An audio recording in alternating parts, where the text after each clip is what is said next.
Hello दोस्तों, welcome to my YouTube channel Pariksha circle. अभी तक मैं आपको पढ़ाई थी ऋग वैदिक काल, थोड़ा लेट हो गया, एंगेज थी, आउट ऑफ स्टेशन गई हुई थी। तो अब मैं आपको पढ़ाऊंगी उत्तर वैदिक काल। उत्तर वैदिक काल 1000 ईस्वी से ईसा पूर्व से स्टार्ट होता है और 600 ईसा पूर्व तक चलता है। तो ऋग वैदिक काल में उसकी सामाजिक स्थिति आप पढ़े, फिर उसका पुरातात्विक साहित्यिक साक्ष्य पढ़े। तो ऋग वैदिक काल का स्रोत क्या है? ऋग वैदिक काल का स्रोत है ऋग्वेद, और उत्तर वैदिक काल का स्रोत है यजुर्वेद, सामवेद, अथर्ववेद, उपनिषद, ब्राह्मण और ये आरण्यक। ठीक है, तो उत्तर वैदिक काल 1000 BC से स्टार्ट होता है और 600 BC तक चलता है। तो 600 BC के बाद 6ठी शताब्दी ईसा पूर्व में फिर महाजनपद काल आ जाता है। तो उस समय उसको द्वितीय नगरीकरण कहते हैं। प्रथम नगरीकरण सिंधु घाटी सभ्यता थी और द्वितीय नगरीकरण 6ठी शताब्दी ईसा पूर्व हो जाएगी जब महाजनपद काल आएगा। ठीक है, तो इसका विस्तार उत्तर वैदिक काल का विस्तार गंगा यमुना दोआब में, गंगा यमुना दोआब जो है वहाँ था। इसे कह सकते हैं हस्तिनापुर के साइड, हस्तिनापुर मध्य देश इसको कहते थे। तो वहाँ तक इसका विस्तार था जिसे ब्रह्मर्षि प्रदेश कहते हैं। जो ऋग वैदिक काल का विस्तार था उसे सप्त सैंधव प्रदेश कहते थे और यहाँ इसको ब्रह्मर्षि प्रदेश कहते हैं। शतपथ ब्राह्मण में एक स्टोरी है, कहानी है कि जो विदेह माधव थे, विदेह माधव अपने मुख में अग्नि धारण करके गौतम मुनि के साथ वो जाते हैं और पूरे जंगल को जलाते हुए जाते हैं और जाते हैं बिहार में सदानीरा नदी पे। वहाँ उसको जला नहीं पाते हैं। सदानीरा नदी कोई गंडक नदी कहते हैं। तो बिहार में जाते हैं, जला नहीं पाते हैं। तो वहीं तक मतलब माना जाता है कि वहाँ तक सब कुछ जला दिए थे और वहीं तक उत्तर वैदिक काल का विस्तार होता है। और जो उस समय मगध था उसे ब्रात्य कहते थे। ब्रात्य मतलब नीच की भूमि, ब्रात्य मतलब नीच की भूमि, मतलब वहाँ वो लोग उसका विस्तार नहीं कर पाए तो इसलिए सोचते थे कि ये अछूतों की भूमि है, नीच की भूमि है। तो मगध को शतपथ ब्राह्मण में ब्रात्य कहा गया है। और आर्य की संस्कृति का जो धुरी केंद्र था, धुरी मतलब केंद्र जो था वो कुरु और पांचाल था। पहले कुरु एक कोई मतलब कास्ट हुआ करता था, जाति हुई करती थी। उसके बाद कुरु और पांचाल दोनों बहुत बड़ा जन हो गया, जन से मिला जनपद बना, जन से जनपद बना। ठीक है, तो कुरु की राजधानी जो थी आसंदीवत थी। कुरु की राजधानी आसंदीवत, जिसे इंद्रप्रस्थ कहते थे, हस्तिनापुर, इंद्रप्रस्थ को हस्तिनापुर कहते हैं। और पांचाल की राजधानी काम्पिल्य थी, पांचाल की राजधानी काम्पिल्य थी। और छांदोग्य उपनिषद में ऐसा कहा जाता है, छांदोग्य उपनिषद में ऐसा कहा जाता है कि कुरु में न कभी ओले पड़े थे और न कभी अकाल आई थी। कुरु में कभी ओले नहीं पड़े थे और कभी अकाल नहीं आई थी। और पांचाली को ऐसा कहा जाता है कि कैकेय के राजा जो अश्वपति थे, कैकेय के राजा अश्वपति थे, तो कहते हैं कि मेरे राज्य में न चोर है, न मदद है, मतलब व्यभिचारी नहीं है, न अविद्वान है, जो मतलब बेवकूफ़ है या अविद्वान है वो भी नहीं है, और कोई व्यभिचारी भी वहाँ नहीं है। तो मतलब इनका राज्य, जो इनका कहने का मतलब ये था कि मेरा राज्य सुखी पूर्व, यहाँ की प्रजा जो है सुखी से रह रही है, अच्छे से रह रही है। यहाँ कोई ना चोर है, ना डाकू है, ना व्यभिचारी है, ना अविद्वान है। ठीक है, तो ऐसे पांचाल के बारे में कहा जाता है। अभी शतपथ ब्राह्मण विदेह माधव की कथा आपको पता है। और उसके बाद इसका आता है उत्तर वैदिक काल का राजनीतिक व्यवस्था। राजनीतिक व्यवस्था में ऐसा जो था कि जो था जनपद में कन्वर्ट हो गया। जैसे कुरु का होता है, भरत और पुरु मिला के कुरु बना, भरत और पुरु मिला के कुरु बना, और तुर्वस और कृवि मिला के पांचाल बना, तुर्वस और कृवि मिला के पांचाल्य बना। तो जन से जनपद बना। और जो ग्राम सभा थी, जो ग्रामीण थे, तो गांव के जो मुखिया को ग्रामीण कहा जाता था, और गांव से जो बड़ी इकाई थी उसे विस कहा जाता था। विस का जो मुखिया होता था उसे विस्पति कहा जाता था, विस का मुखिया विस्पति कहा जाता था। ये पूछा जाता है कि ग्राम का मुखिया ग्रामीण होता था और विस का मुखिया विस्पति होता था। ठीक है, उस समय राजन अभी तक निरंकुश नहीं हुआ था, लेकिन जो राजा था उसका पद वंशानुगत हो गया था। राजा निरंकुश नहीं था लेकिन राजा का पद वंशानुगत हो गया था। सभा समिति राजा पे नियंत्रण रखती थी। जो बताए थे सभा समिति विदत, ये सब बताए थे ना आपको ऋग वैदिक काल में। तो सभा और समिति राजा पर नियंत्रण रखती थी। और समिति का जो अध्यक्ष होता था उसे ईशान कहा जाता था। समिति का अध्यक्ष ईशान कहा जाता था। इस समय जो ऋग वैदिक काल था उस समय नियमित कर व्यवस्था नहीं थी। राजा को बलि नामक कर दिया जाता था जो स्वेच्छा से दिया जाता था। लेकिन इस समय नियमित कर व्यवस्था स्टार्ट हो जाती है, नियमित कर प्रणाली स्टार्ट हो जाती है। और राजा को 1/16वां भाग, मतलब कह सकते हैं जैसे 100 रुपये आपके पास है तो उसका 16 रुपये राजा को दिया जाता था। मतलब 100 में से 16 रुपये राजा को दिया जाता था, जिसे 1/16वां भाग कहा जाता है। उस समय स्थायी सेना नहीं थी, स्थायी सेना का विस्तार अभी नहीं हुआ था। जो उस समय रत्निन थे, राजा की सहायता वही करते थे। राजा रत्निन जो भी कहते थे राजा उसकी बात मानते थे। तो 12 प्रकार के रत्निन की व्याख्या हमें उत्तर वैदिक काल में मिलती है। और उस समय ये था कि राजा अपने आप को मतलब नॉर्मल या साधारण कोई उपाधि नहीं लेता था। एक राट की उपाधि लेता था, सम्राट की उपाधि लेता था, राजा धीराज की उपाधि लेने लगा था। तो इसके उपाधि के लिए वो कुछ यज्ञ कराता था, जिसे यज्ञ कराने के बाद वो उपाधि धारण करता था, अपने आप को बहुत बड़ा मानने लगा था। वो देवों की उत्पत्ति का सिद्धांत इस समय थोड़ा बहुत विकसित होने लगा था। ज़्यादातर देवों की उत्पत्ति का सिद्धांत हमें गुप्त काल में मिलता है, लेकिन इस समय थोड़ा थोड़ा इसका अंश दिखाई देता है। ठीक है, तो यज्ञ में होता है राजसु यज्ञ, अश्वमेध यज्ञ, वाजपेयी यज्ञ, अग्निहोष्ट्रम यज्ञ, पुरुषमेध यज्ञ और शुल्ग यज्ञ। ठीक है, तो राजसु यज्ञ में सोमरस पिया जाता था। राजसु यज्ञ राजा कराता था अपने उसके लिए क्या बोलते हैं, राजसु यज्ञ कराता था अपने राज्याभिषेक के लिए। तो उस समय सोमरस पिया जाता था। उसमें राज्याभिषेक के लिए सोमरस पिया जाता था। उसके बाद अश्वमेध यज्ञ होता है। आप रामायण में देखे होंगे अश्वमेध यज्ञ किस प्रकार का होता था कि राजा जो यज्ञ कराने के बाद घोड़े को स्वच्छंद विचरण के लिए छोड़ देता था। उसके बाद राजा जहाँ तक घोड़ा जाता था, अगर बिना रोक टोक अगर कोई राजा उस पर घोड़े को नहीं रोकता है तो सारा प्रदेश राजा का हो जाता था। जितना भी प्रदेश क्षेत्र था राजा का हो जाता था। उसके बाद आता है वाजपेयी यज्ञ। वाजपेयी यज्ञ में रथों का दौड़ करवाया जाता था। जितना दूर तक रथ जाता था सब राजा का हो जाता था। और अग्निष्टोम यज्ञ जो था उसमें भी सोमरस पिया जाता था और पशु बलि, अग्नि को पशु बलि दी जाती थी। अग्निहोष्ट्रम यज्ञ में सोमरस पिया जाता था और पशु बलि दी जाती थी, अग्नि को पशु बलि दी जाती थी। और नेक्स्ट आता है पुरुषमेध यज्ञ। पुरुषमेध यज्ञ में ये सबसे खतरनाक यज्ञ था। इसमें पुरुषों की बलि दी जाती थी। पुरुषमेध यज्ञ में प से पुरुष से पुरुष की बलि दी जाती थी, तो ये याद रखिएगा। और उसके बाद आता है सुलगौ यज्ञ। सुलगौ यज्ञ में रुद्र को प्रसन्न, मतलब सुलगौ यज्ञ में रुद्र को प्रसन्न इसलिए करते थे। रुद्र जो थे इस समय अभी शिव का अवतार हो गया, उस समय रुद्र ही उनको माना जाता था। रुद्र एक संग्रहण के देवता थे, जब संग्रहण करते थे उसके देवता थे, तो उनको प्रसन्न करने के लिए सुलगौ यज्ञ किया जाता था। अब हम आपको पढ़ाएंगे इसके बाद राजनीतिक व्यवस्था के बाद सामाजिक व्यवस्था, आर्थिक व्यवस्था और धार्मिक व्यवस्था। हम आपको बताए थे कि ऋग्वेद के 10वें मंडल के पुरुष सूक्त में वर्ण व्यवस्था का जिक्र किया गया। इसमें बताया गया कि जो ब्रह्मा है, ब्रह्मा के मुख से ब्राह्मण की उत्पत्ति हुई है और भुजाओं से क्षत्रिय की उत्पत्ति हुई है। और पेट या उदर से वैश्य की उत्पत्ति हुई है। और ब्रह्मा के चरणों से शूद्र की उत्पत्ति हुई है। तो उस समय तो ये सब था कर्म पे आधारित, जो भी वर्ण व्यवस्था थी कर्म पे आधारित थी। लेकिन बाद में उत्तर वैदिक काल में वर्ण व्यवस्था जन्म पे आधारित होने लगी। तो वर्ण व्यवस्था जन्म पे आधारित हो गई।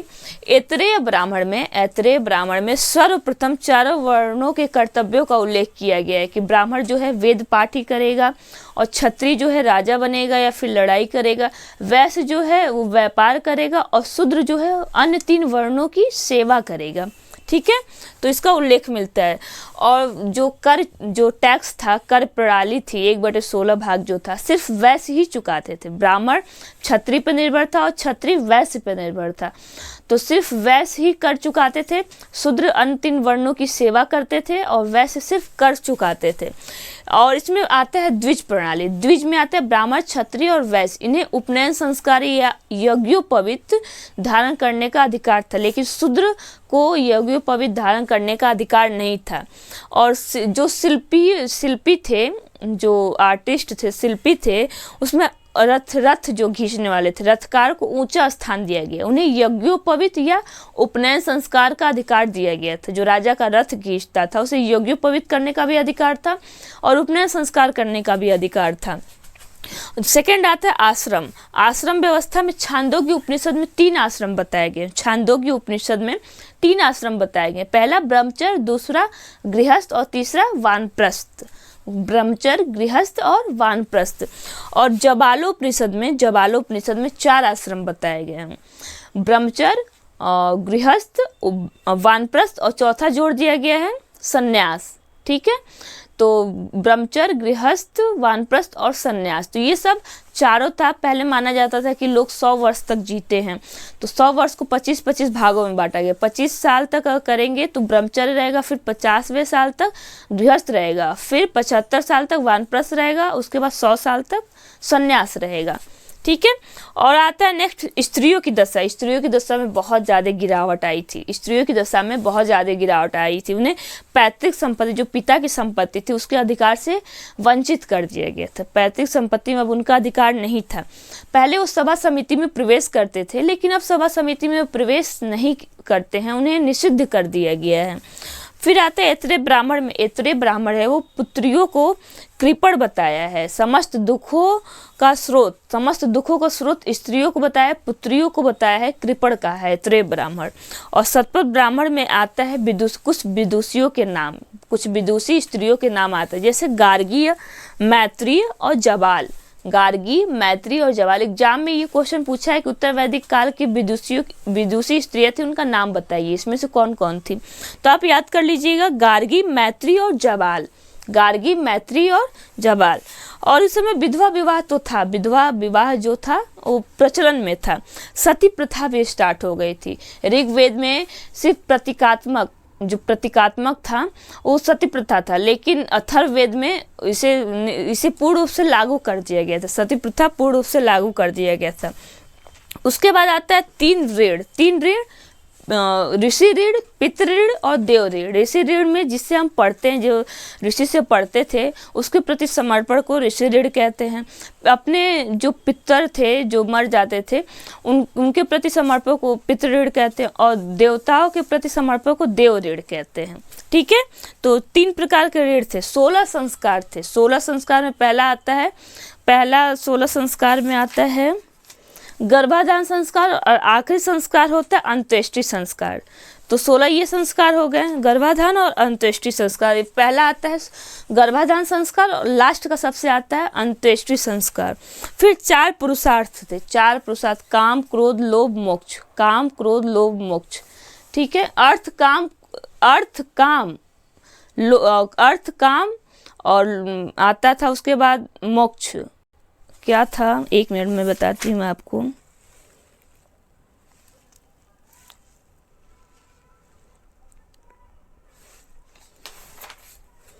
धर्म, अर्थ,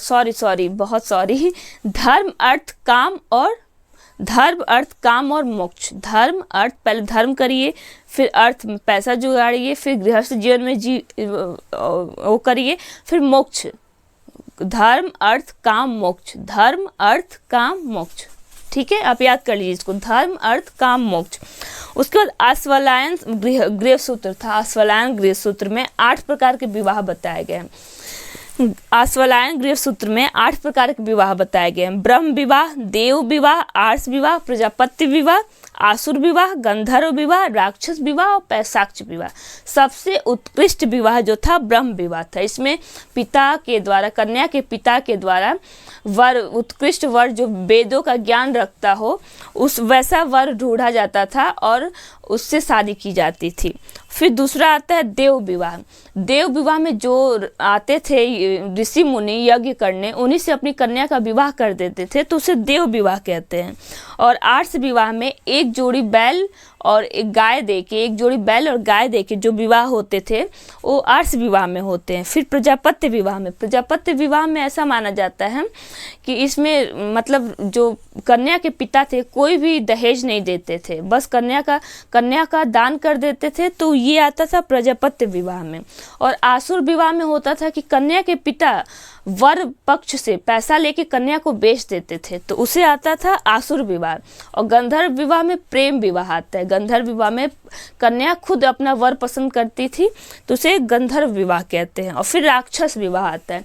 राक्षस विवाह में जो आता था, उसमें राक्षस विवाह में बलपूर्वक कन्या का अपहरण करके विवाह कर लिया जाता था, तो उसे राक्षस विवाह कहते हैं। और पैशाक्ष विवाह में ऐसा आता है कि बलपूर्वक कन्या के शरीर पर अधिकार कर लिया जाता था, उसका अपहरण करके उसके शरीर पर अधिकार कर लिया जाता था, तो उसे राक्षस विवाह कहते हैं। तो ये 8 प्रकार के विवाह थे, क्रम से आप याद कर लीजिएगा। पहले जो 4 विवाह प्रकार के विवाह हैं उसे उत्कृष्ट विवाह बताया गया है, और अन्य 4 विवाह हैं उसे निम्नकृष्ट विवाह बताया गया है। तो यहाँ तक था आप पढ़े सामाजिक स्थिति और फिर राजनीतिक स्थिति। अब हम आगे पढ़ेंगे धार्मिक स्थिति और सांस्कृतिक स्थिति। आर्थिक जीवन में कह सकते हैं कृषि और पशुपालन जो था, कृषि आर्यों का मुख्य व्यवसाय था। कृषि आर्यों का पहले क्या था, ऋग्वैदिक काल में पशुपालन आर्यों का मुख्य व्यवसाय था, लेकिन इस समय कृषि आर्यों का मुख्य व्यवसाय होने लगा था। काठक संहिता में ऐसा बताया गया है कि 24 बैलों द्वारा खींचे गए एक हल का उल्लेख मिलता है, जिसे आयंग कहते हैं, जिसे आयंग कहते हैं, और लांगल भी कहते हैं, लांगल भी कहते हैं। 24 बैलों द्वारा खींचे जाने वाले हल को लांगल या आयंग भी कहते हैं। ठीक है। शतपथ ब्राह्मण में सर्वप्रथम जुताई के 4 विधियों का वर्णन किया गया। कृषि के 4 वर्णों का वर्णन किया गया है, जुताई, बुआई, कटाई और मढ़ाई। जुताई, बुआई, कटाई और मढ़ाई। उस समय जौ के स्थान पर गेहूं और धान का बहुत ज़्यादा प्रचलन होने लगा था। जौ के स्थान पे गेहूं और धान का प्रचलन होने लगा था। धान को व्रीहि कहा जाता है। धान को उत्तर वैदिक काल में या वेद में व्रीहि कहा जाता है।